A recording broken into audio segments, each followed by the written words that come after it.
So the topic we'll be talking about today is high energy cost, affordability and alternatives Nigeria could use.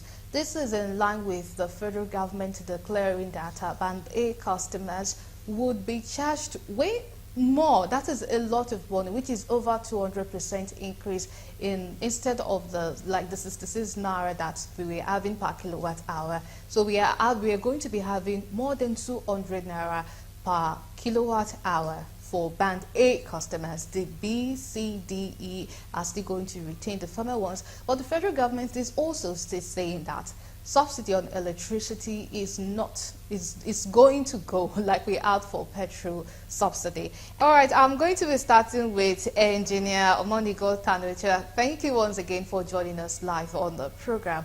So when we talk about alternative energy, because it seems that electricity cost in Nigeria is getting more and more, and when we want to compare what people earn on a daily basis to the amount they are going to be paying for electricity, we have to agree that it's probably going to be too much for a lot of people to pay. So let us first of all look at the options of alternatives that we could have when it comes to generation of power in Nigeria. Thank you very much, Oribami. It's an interesting topic because we all suffer from.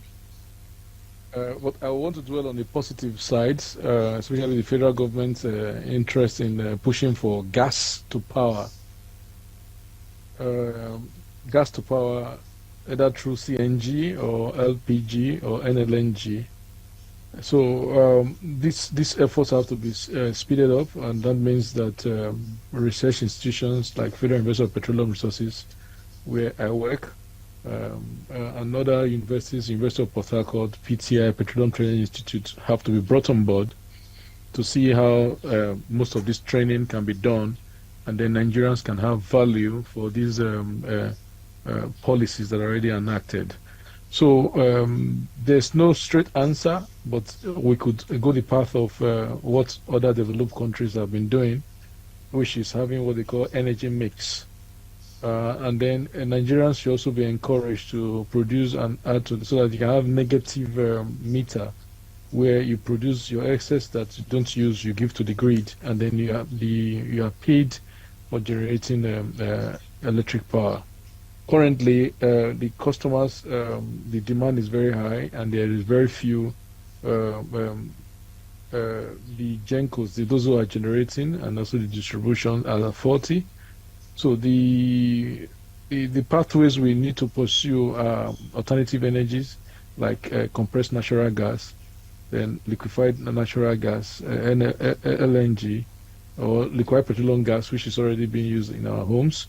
But we need to drive down the cost so that Nigerians can have good value, especially in the advent of removal of fuel subsidy. So these are the basic points.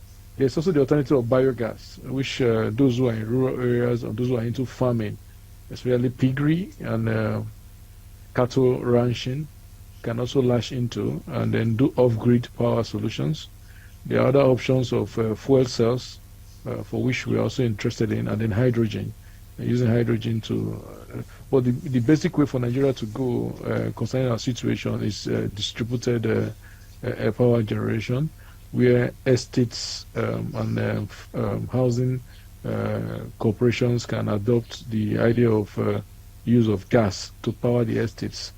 But the point we need to note carefully, this idea of, say, fossil fuel will have no impact in our energy mix in Nigeria. I belong to the school of thought that we should have clean power, electric power generation, rather than just jettisoning fossil fuel. Now, what we have in Nigeria, we have a lot of abundance of fossil fuels. We need to ramp up and use this to tide in and leapfrog into the energy transition era. The only way we can do that is to make sure that we use a lot of our gas. The gas we currently have that we know is much, but they are all accidental. That means that if we really go after gas recovery, gas exploration, and also utilization, Nigeria is a gas nation more than crude oil. So we need to put this policy into actions, and the way to do that is through education and research institutions and then have them adopt some of these technologies which are not rocket science for use.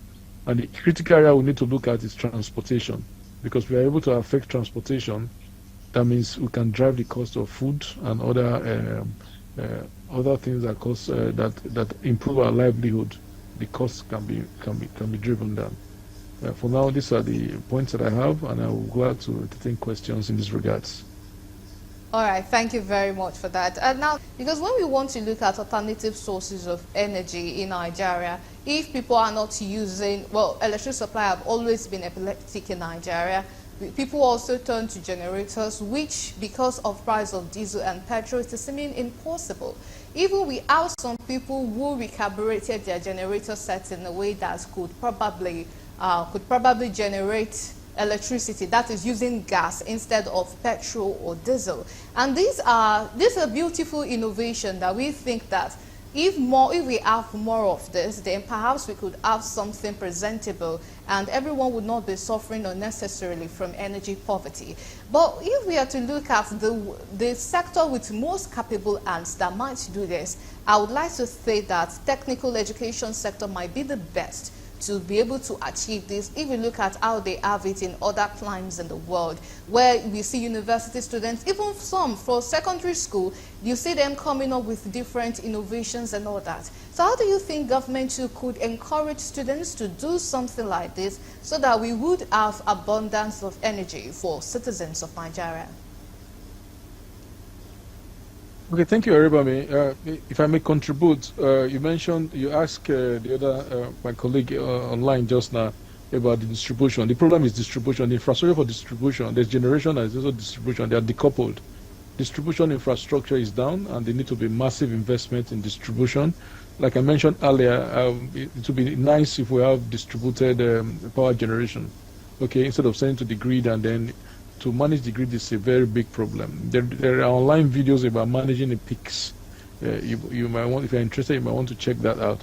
Coming back to the question you mentioned, asking about the price of gas, and then people having converted their diesel generators and petrol generators to run on dual fuel. That's fine, but the question we should ask ourselves, at what cost? Again, you talked about research institutions and technical colleges. That's fine. But again, the manpower we currently have, especially those being trained in universities like Federal University of Petroleum Research in Fulpre, they are encouraged to set up what they call small and medium scale servicing companies. This could bridge the gap in terms of conversion of the existing infrastructure or equipment, vehicles and generators, especially those for industrial purposes. For industrial purposes. Yeah, for industrial purposes. So these are the key things. So there needs to be incentives.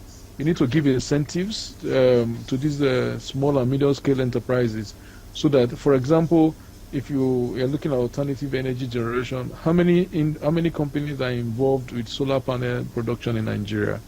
Now, if we are able to give incentives, there's nowhere in the world that energy is not subsidized. If you are serious about production, if you are serious about leapfrogging from our energy deficit, government has to be sincere and subsidize power generation. For example, all the universities in Nigeria, currently, they have been targeted with a phase. I think the first phase is about 10 universities to be, so that they can run on CNG, which is compressed natural gas. That's a very good initiative. But the question is the sincerity on ground. At what cost?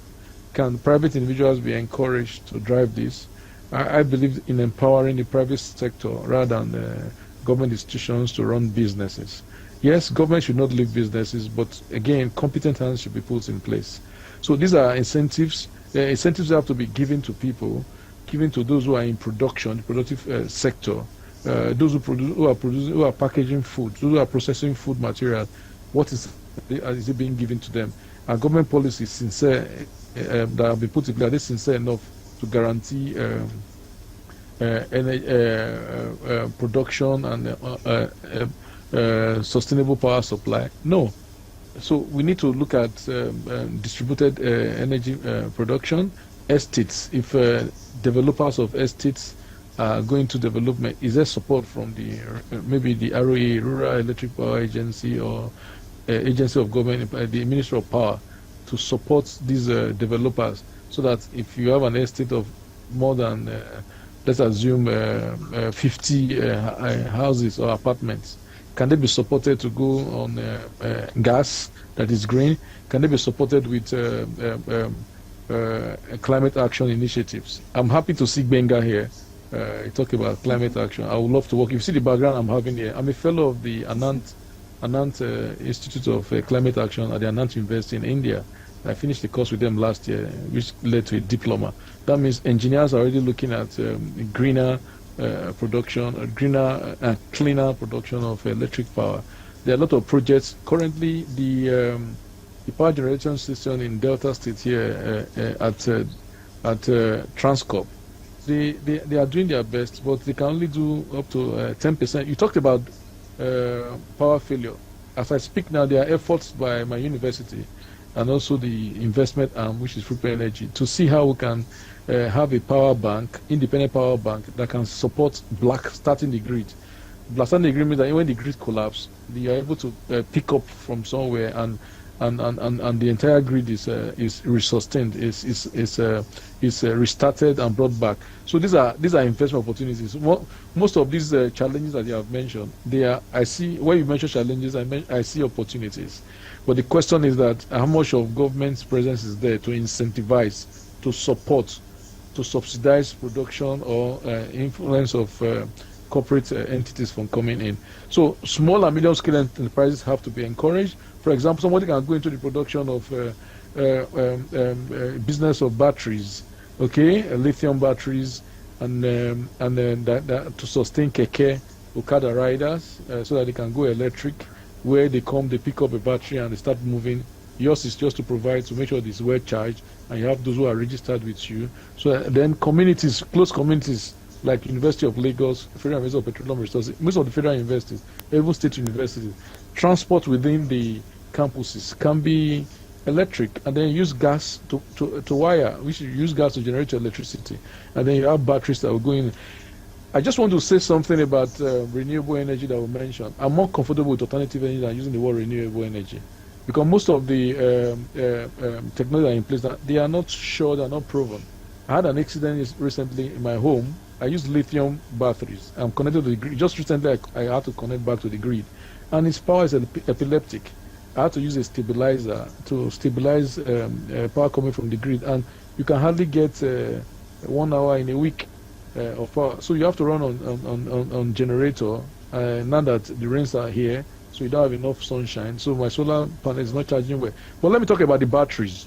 I have lithium batteries, and as I speak to you now, because I had a warranty of 10 years, they have to come and pick it up because the batteries were swollen and they were not working effectively as they are supposed to work. If I didn't have an understanding that, okay, this is a trial period, I would have been angry with the supplier. It cost us over 3 million naira to install this infrastructure just for a 5 kilowatt hour system, that is 4.8 kilowatt hour system.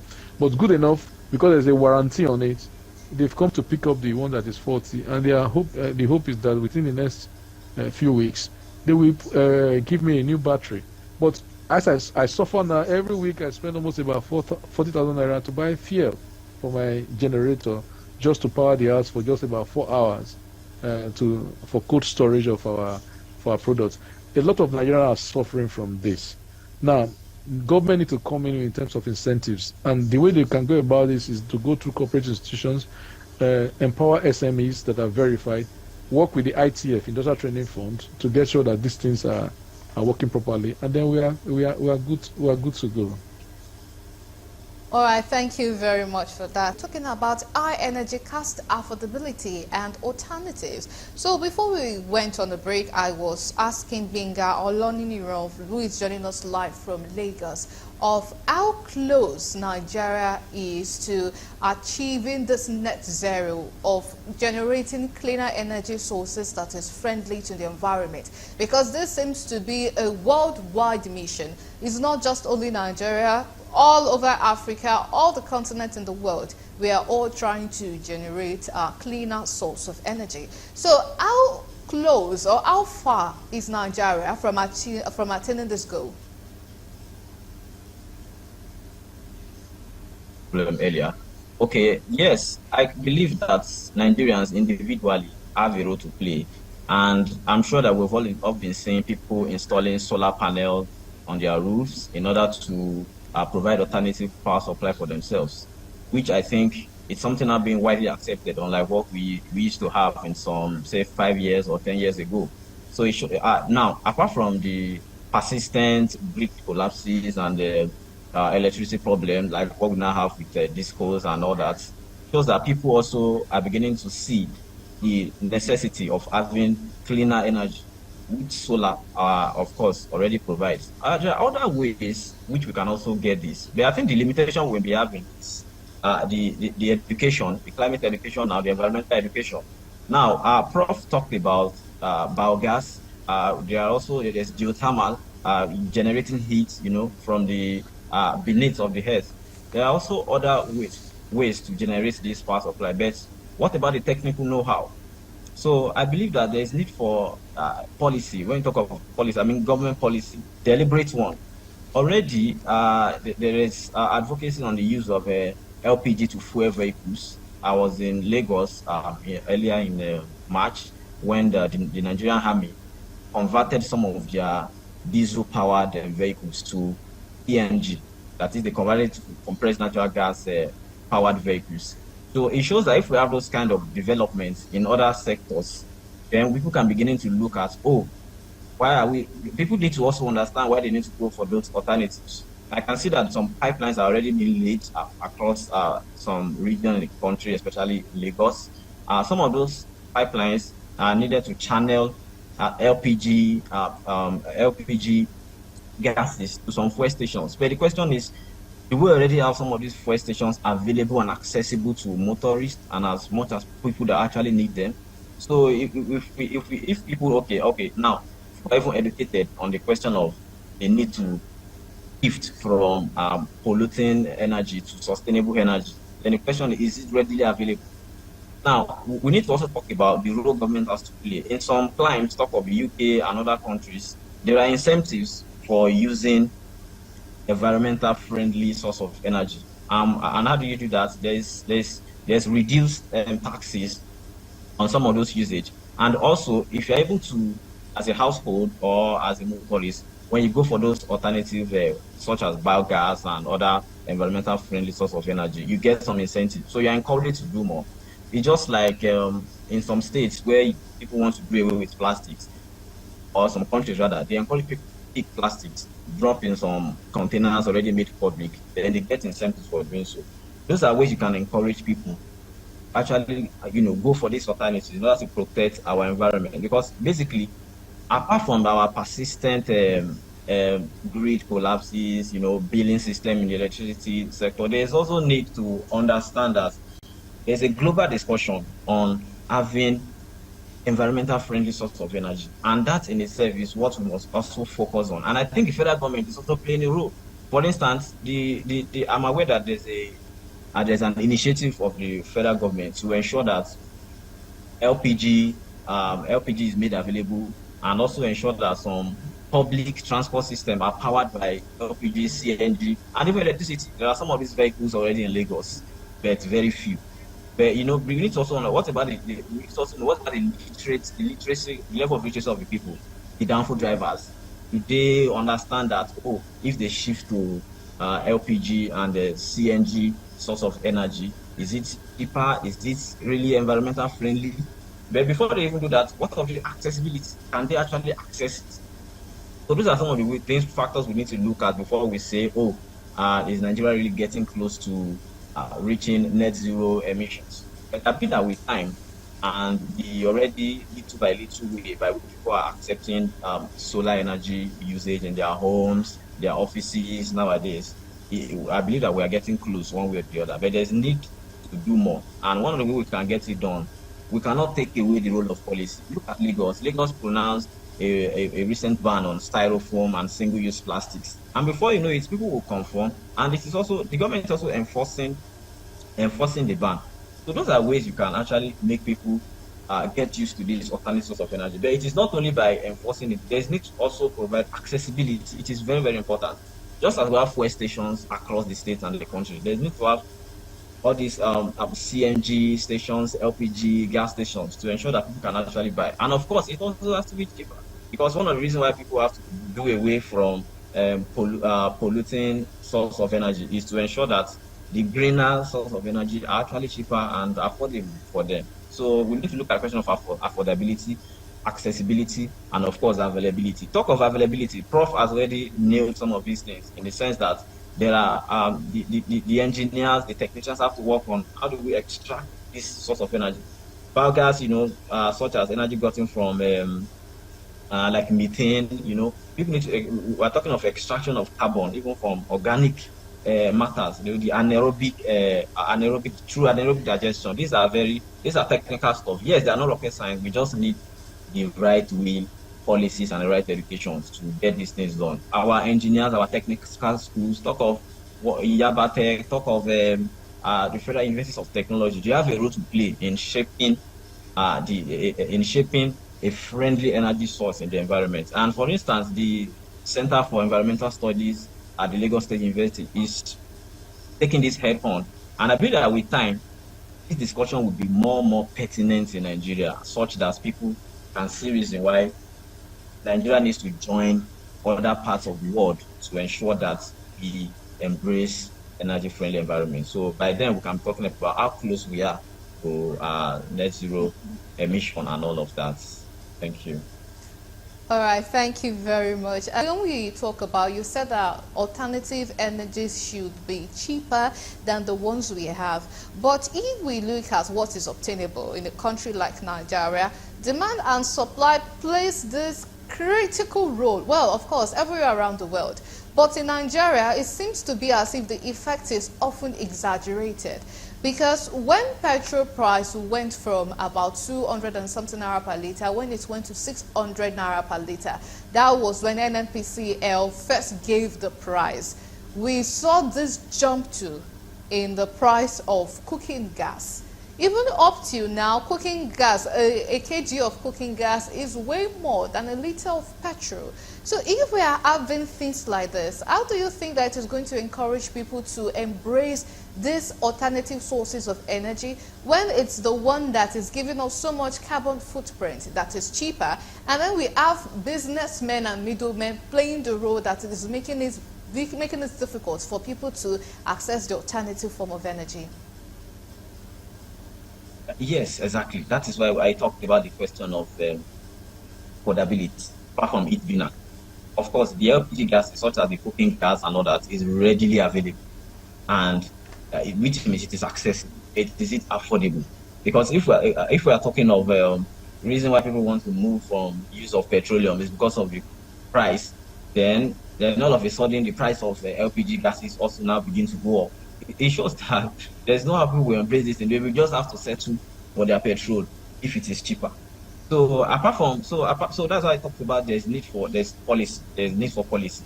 I understand that the free market system that will be run, demand and supply actually determine price and all of that. But the government can also still regulate.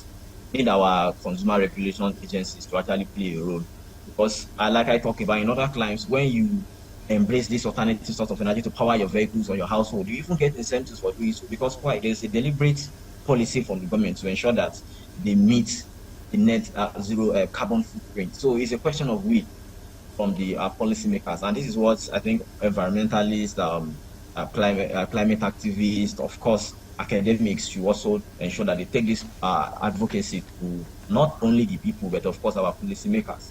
Our people, as we know, one of Nigeria's first challenges is to, once our economy is okay, of course, every other thing will be okay. But we can also be talking about having to embrace greener source of energy without talking about the affordability of it. So sometimes some people believe that economy is the business of every other thing. So people need to first of all survive before we can talk about getting close to having net zero carbon emission. So there's that, in that aspect, there's need to actually ensure that policymakers play their role of regulations, and of course provision of grants and all that to people who are going to invent or work on these technologies in order to make it easy for them. So there are students, I mean, brilliant ones in our universities who just need to be pushed to ensure that they work on these things and make it work. There are already even some secondary school students that are working on a lot of climate-friendly projects, and you're amazed by what they are doing. So this kind of person, if they get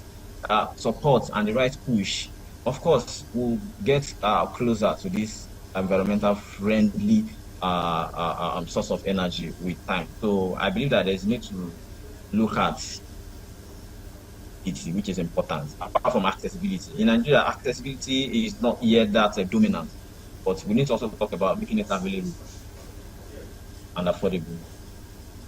All right, thank you so much for that.